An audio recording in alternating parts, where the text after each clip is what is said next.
নমস্কার, CNN24 এর আজকের সংবাদে আমি শিবানী আপনাদের সবাইকে জানাই স্বাগত। প্রথমে দেখে নেব আজকের সংবাদ শিরোনাম। নিট প্রশ্নপত্র ফাঁসের অভিযোগে সরব NSUI, শ্রীভূমির জেলা শাসকের দপ্তরে স্মারকলিপি প্রদান।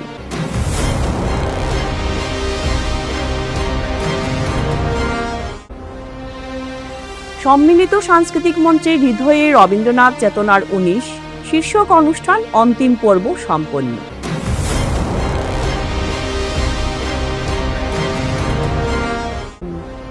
স্কুলে ছাত্র মৃত্যু, দুয়া মহফিল ও পূজা পাঠ হল হোলি ফ্লাওয়ার সেকেন্ডারি স্কুলে।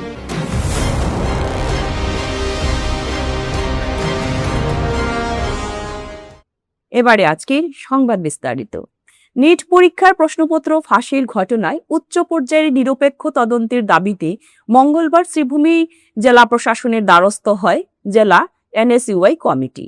জেলা শাসক অনুপস্থিত থাকায় সংগঠনের প্রতিনিধিরা জেলা পরিষদের CEO এর হাতে স্মারকলিপি তুলে দেন। NSUI নেতৃত্বের দাবি, বারবার বিভিন্ন প্রতিযোগিতামূলক পরীক্ষায় প্রশ্নপত্র ফাঁসের ঘটনা শিক্ষার্থীদের ভবিষ্যৎকে অনিশ্চয়তার দিকে ঠেলে দিচ্ছে। পরিশ্রমী ছাত্রছাত্রীদের স্বপ্ন নিয়ে এ ধরনের ছিনিমিনি খেলা বন্ধে অবিলম্বে কঠোর পদক্ষেপ নেওয়ার আহ্বান জানানো হয়। সংগঠনের পক্ষ থেকে ঘটনার দ্রুত, সুষ্ঠু ও নিরপেক্ষ তদন্তের পাশাপাশি দোষীদের শনাক্ত করে কঠোর শাস্তির দাবি তোলা হয়েছে।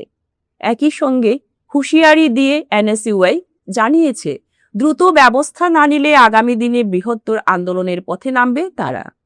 এই ঘটনায় ছাত্রমহলেও তীব্র ক্ষোভের সৃষ্টি হয়েছে।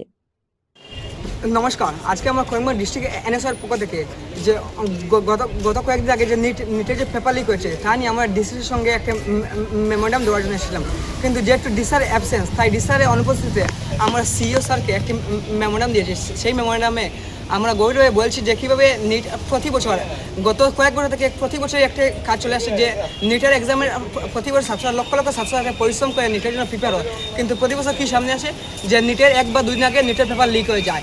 এই বছর ঠিক একইভাবে সেরকম হয়েছে, মাত্র 30,000 টাকার মাধ্যমে সবই পেপার লিক হয়ে যাচ্ছে। 720 মার্কের মধ্যে 600 মার্কের পেপার লিক হয়ে গেছে।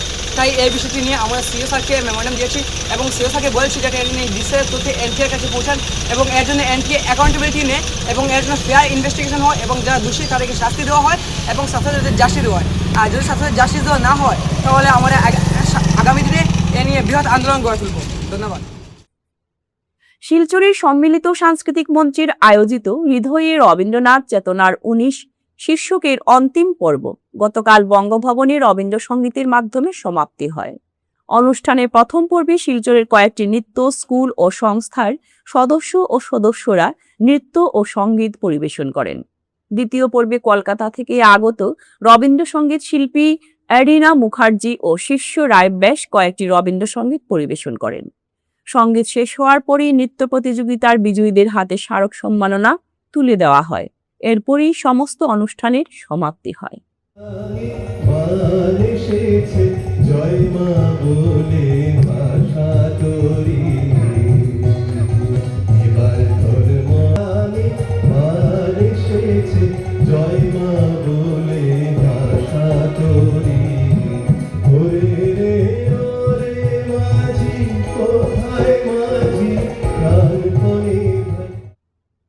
স্কুল চলাকালীন অবস্থায় এক ছাত্রের অস্বাভাবিক মৃত্যুর শোক আজও কাটিয়ে উঠতে পারেননি কাটিগড়া।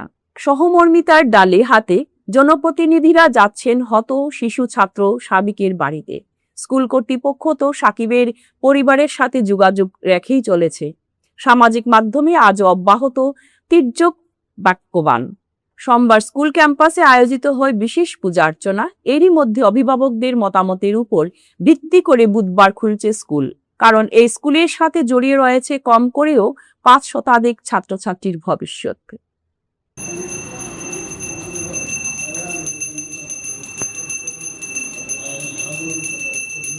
আমরা খুব বারাক্রান্ত জড়িত হয়েছি। সাকিব আলম ছেলে ও জায়গাতে বইতে যেখানে এখন তার বাবা বলছিল, ও জায়গা আমরা সিসিটিভির ভিডিওর মাধ্যমে দেখছি। তো সাকিব আলমর এই মৃত্যুটা আমরা পুরা গোটা সমাজের লাগি স্কুল সিস্টেমের লাগি একটা এক্সাম্পল হয়েছে।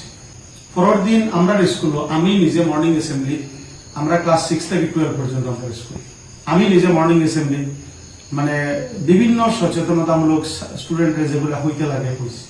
পরে আমরা একাডেমিক ইনচার্জ তাই নিজে আমরা যেগুলো ইনস্ট্রাকশন দেওয়া লাগে স্টুডেন্টরা দেওয়া লাগে হয়েছে। এবং এমন ভাবে আমার বাচ্চারা যে স্কুলে পড়েন পরের দিন তারা স্কুলের গ্রুপও সেম বিভিন্ন মেসেজ দেখা গেছে। এই সাকিব আলমের ঘটনাটা এরপরে আমরা করিমগঞ্জের শ্রীভূমির IAS নীলমজ্যোতি দাস স্যারের তাই মেসেজ অর্থাৎ সব দিকে একটা এটা মানে সতর্কতার একটা মেসেজ সব এলাকা।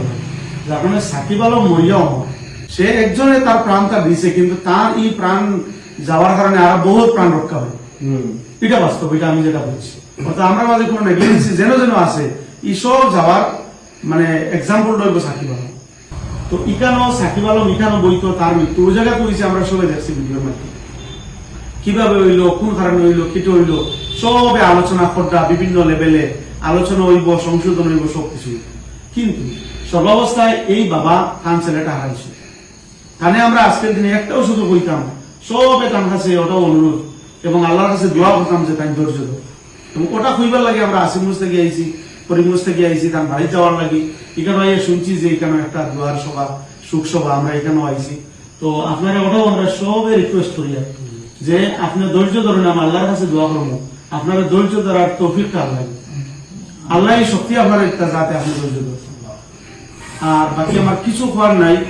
এবং আমরা আশা রাখবো যে তার ভবিষ্যৎ প্রজন্ম আল্লাহ আরো সন্তান দিতা, ভবিষ্যৎ প্রজন্মদের বড় শিক্ষাবিদ হইত এবং সাকিব আলম নামটা উজ্জ্বল হইত এই মানে ইয়ের মাধ্যমে।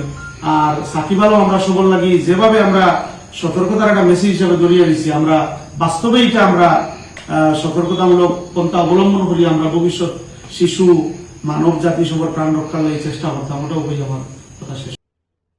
মঙ্গলবার প্রায় 6টা নাগাদ করিমগঞ্জের রেলওয়ে স্টেশনের টিকিট কাউন্টারের সামনে এক অজ্ঞাত পরিচয় ব্যক্তির মৃতদেহ উদ্ধার করা হয়েছে। প্রত্যক্ষদর্শীদের মতে মৃত ব্যক্তির বয়স আনুমানিক 60 বছর। তার চুল কালো সাদা মিশ্রিত এবং তিনি ধূসর রঙের একটি সোয়েটার পরিহিত অবস্থায় ছিলেন। ঘটনার খবর পেয়ে স্থানীয় পুলিশ দ্রুত ঘটনাস্থলে পৌঁছে মৃতদেহটি উদ্ধার করে ময়নাতদন্তের জন্য করিমগঞ্জ সিভিল হাসপাতালের মর্গে পাঠায়। পুলিশ সূত্রে জানা গেছে মৃত ব্যক্তির পরিচয় শনাক্ত করার চেষ্টা চলছে। আগামী 72 ঘন্টা পর্যন্ত মৃতদেহটি করিমগঞ্জ সিভিল হাসপাতালের মর্গে রাখা হবে। এই সময়ের মধ্যে যদি কেউ মৃত ব্যক্তিকে চিনতে পারেন তবে নিকটস্থ থানায় যোগাযোগ করার জন্য অনুরোধ জানানো হয়েছে। ন্যূনতম মজুরি 26,000 টাকা ঘোষণা করা এবং শ্রমিক বিরোধী শ্রম কোড বাতিল করার দাবিতে মঙ্গলবার সিটুর আহ্বানে রাজ্য জুড়ে শ্রম দপ্তরের সামনে ব্যাপক শ্রমিক সমাবেশ ও বিক্ষোভ কর্মসূচি সম্পন্ন হয়। শিলচরের ইটখোলার শ্রম দপ্তরের সামনে কাছাড়ের বিভিন্ন প্রান্ত থেকে শতাধিক শ্রমিক সমবেত হয়ে বিক্ষোভ প্রদর্শন করেন এবং দাবি সম্মিলিত স্মারকলিপি সহকারে শ্রম আধিকারিকের হাতে তুলে দেন। প্রসঙ্গত উল্লেখ্য যে বিগত 10 বছর আসামের বিজেপি সরকার রাজ্যে কর্মরত শ্রমিকদের ন্যূনতম মজুরি পুনর্নির্ধারণ করেননি। এছাড়া ব্যাপক বিরোধিতা সত্ত্বেও কেন্দ্রীয় সরকার গত 8 মে তারিখে শ্রম কোড সংক্রান্ত নোটিফিকেশন জারি করেছে। এর ফলে আইনত শ্রমিককে 8 ঘন্টার পরিবর্তে 12 ঘন্টা কাজে বাধ্য করা যাবে। সমগ্র শ্রম কোডে শ্রমিকের আইনি অধিকারগুলোকে কর্পোরেটের হাতে তুলে দেওয়া হয়েছে। এর ফলে শ্রমিকদের মধ্যে তীব্র প্রতিক্রিয়া সৃষ্টি হয়েছে। তাই আজ যখন নয়া বিজেপি সরকার শপথ নিচ্ছে তখন শ্রমিক শ্রেণী ভবিষ্যতের সমস্ত আক্রমণ প্রতিরোধের এবং দাবি আদায়ে সংঘবদ্ধ লড়াইয়ের শপথ নিচ্ছে বলে ঘোষণা করা হয়। রুলস জারি করেছে, এতদিন নির্বাচনের জন্য বন্ধ ছিল, রুল জারি করেছে। এখন থেকে আস্তে গোটা ভারতবর্ষে যার যার রাজ্যের তার অনুসারে রুলস লাগু করা শুরু করবে এবং বিজেপি শাসিত রাজ্যগুলিতে প্রথম শুরু হয়েছে। আমরা কেন এই শ্রমকোডকে বিরোধিতা করছি? কারণ শ্রমকোড প্রথমত 8 ঘন্টার কাজের অধিকারটা কেড়ে নিয়েছে। 8 ঘন্টার বদলে 12 ঘন্টা 14 ঘন্টার কাজের অধিকার কাজ করার জন্য আইন এনেছে। আগে যে আমরা মেডে পালন করতাম 8 ঘন্টা কাজ, 8 ঘন্টা আমোদ প্রমোদ, 8 ঘন্টা বিশ্রাম, আমোদ প্রমোদের কথাটা তো চলে গেছে। এখন দুইটা জিনিস রয়েছে, এরপর এটা যদি 12 ঘন্টা থাকে না 16 ঘন্টা হয় না 20 ঘন্টা হয়, এটা আগামী দিনে দেখা যাবে। কিন্তু এই সরকার যদি থাকে তাহলে 20 ঘন্টা হতো, কোনো আশ্চর্য আবার কিছু থাকবে না। সেই জন্য সমকোটের বিরুদ্ধে আমরা গোটা আসামব্যাপী CI2 ডাকে আজকে আমরা বিক্ষোভ কর্মসূচি পালন করছি যে সমকোট বাতিল অবিলম্বে করতে হবে। তাছাড়া সমকোটের মধ্যে ফিক্সড টার্ম এমপ্লয়মেন্ট, স্থায়ী চাকরির কোনো প্রভিশন থাকবে না। সমস্ত ঠিকাভিত্তিক, সমস্ত ফিক্সড টার্মের কর্মসূচি নিয়ে আসছে তারা, যে যার 1 বছরের দরকার তাকে 1 বছর রাখা হবে, যার 2 বছরের দরকার তার 2 বছর রাখা হবে। এই যে শ্রমিকদের অধিকার 100-150 বছরের আইনগুলিকে গুলিয়ে দিয়ে যে কেন্দ্রীয় সরকার সেই আমাদের 1886 ইংরেজির কথা মনে করিয়ে দিচ্ছে। আজকের সংবাদ এ পর্যন্তই। নমস্কার।